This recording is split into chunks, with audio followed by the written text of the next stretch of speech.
ati garuu yeroo hundumaa nama fooyita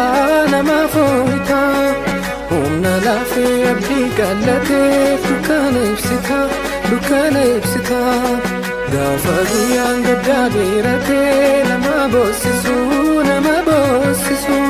siitu jira jireenya dhaa'ee namaaf mi'eessu sugaan eebbisu.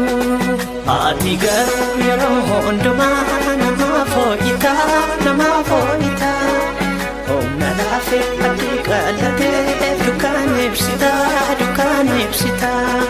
gaafa guyyaan gaddaa dheeratee nama boosisu siitu jira jireenya dhaa'ee namaaf mi'eessu sugaan eebbisu. Ati garuu yeroo hundumaa